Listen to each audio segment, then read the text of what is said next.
I hate the whole self-help industry, right? How can you be happy? What are the 5 steps you can follow to be a millionaire? What are the 7 steps that you need to get the career that you want? You know, me, me, me, me, me, me, me, me, me. What about helping the guy next to you? What are the 5 steps that you can do to help the person next to you lose some weight? What are the 7 steps that you can follow to help the person next to you find the job that they want? Do you know how we get fulfillment? You can be happy because you did things at work. You can be proud because you did things at work. You can be excited because you had a big success at work. But you know how you feel fulfilled at work? When you do something for someone else. It's the only way we get that feeling. It's the only way we get that feeling. Do you know why the statistics say that over 90% of people don't feel fulfilled by the work they do? It's not because of the job, it's not because of the pay, it's not because of the benefits. It's because we don't help each other anymore. We sit in our cubes and we work. And anything that we turn to anybody is because we need something, we need to get something. And yet we don't put ourselves out there simply for no other reason than to help somebody else. You know what generosity is? Generosity is doing something for someone else expecting nothing in return. At no point ever. I did something for him, why won't he help me? It's not an equation. It's designed to help you feel good. And Mother Nature has given us this feeling when we do something for someone else to encourage us to do it. Because when we are in groups, when we are surrounded by people who believe what we believe, trust emerges and our very survival and progress goes up. Sex feels good. It's why we do it. And Mother Nature has provided that it will feel good so that we can do it more, so that we can procreate. That was not an accident, right? Well, the same goes here. That sense of fulfillment that we get was designed so that we'll do it more, so not only will we procreate, but we'll create strong senses of bonds and cultures amongst each other. I did a little experiment with a homeless person. Not like on them, it's not like electrodes. With them, voluntarily helped me. Because the whole idea of giving, right? You've all walked down the street and you've all seen someone begging and you either have or haven't thrown a few pennies in their cup. When you do, you feel good. You bought that feeling. That is a legitimate commercial transaction. You know, commercial transactions are defined as the exchange of consideration. There was an exchange of consideration here. You gave money, you got the feeling of goodwill. You paid for that feeling. If you didn't give money, you either feel nothing or you feel bad. You can't feel good by not giving. All right? You paid for that feeling. So now the question is, how is that person encouraging us to give? The joke is, they act like every corporation in the world. They talk about themselves. Me, me, me, me, me, me, me, right? Like they sit there with their little outdoor advertising, little sign, right? And it says, I'm homeless, I'm hungry, I got 12 kids, I'm a veteran, God bless. They got it all in there, trying to appeal to somebody, the religious vote, the veteran vote, you know, the child sympathizer, surround yourself with lots of pets, go for that one too, right? All in an attempt to get something from someone. Takers, not givers, right? All about me. Well, what do corporations do? We've added more RAM, we've added more ROM, we've added more speed. This one's number 1. We're the biggest, we're the best. We've been around since 1969. We're better than them, we're faster than them. We're more efficient than that one. Me, me, me, me, me, me, me, me, me, me. And so even if we buy their product, guess what? We don't really feel much.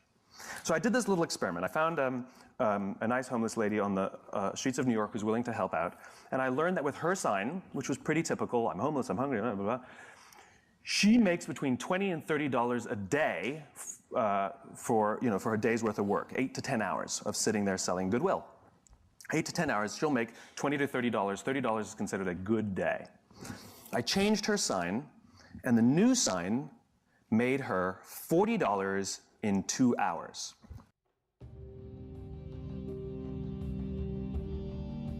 It's one of the reasons she's homeless is because she's decided that she only needs $20 to $30 a day to live. If she stayed, she would have made $150. The point is she made $40 in 2 hours. What did the sign say? The sign said, if you only give once a month, please think of me next time. It has nothing to do with the taker. It has everything to do with the giver. And what are the objections people give when they don't give? I can't give to everyone. How do I know that they really need it? And so I addressed both those concerns. I know you can't give to everyone, so if you only give once a month, my cause is legitimate. I will still be here when you're ready to give. $40, 2 hours. Make it about them, not about you. The fact of the matter is 100% of customers are people. And 100% of clients are people. And 100% of employees are people. I don't care how good your product is, I don't care how good your marketing is, I don't care how good your design is. If you don't understand people, you don't understand business. Do you ever watch Deadliest Catch on the Discovery Channel? I was flipping through the channels one night and Deadliest Catch came on. And on this episode, they were in a huge storm.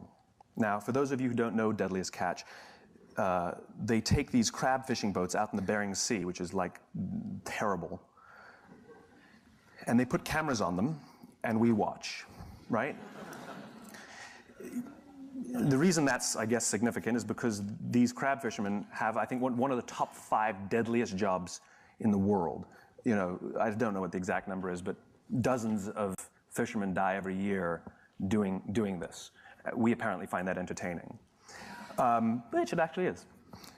So they have cameras only on 5 or 6 of the ships, even though there are many, many, many ships that go out fishing every season, and they don't really come into proximity with each other because, you know, the ocean's huge, and they usually sabotage each other and give each other false information because they're all competitors. They're all looking to get the crabs and, you know, make sure that they find them and somebody else doesn't, and, you know, it's business, right? It's just business. It's okay.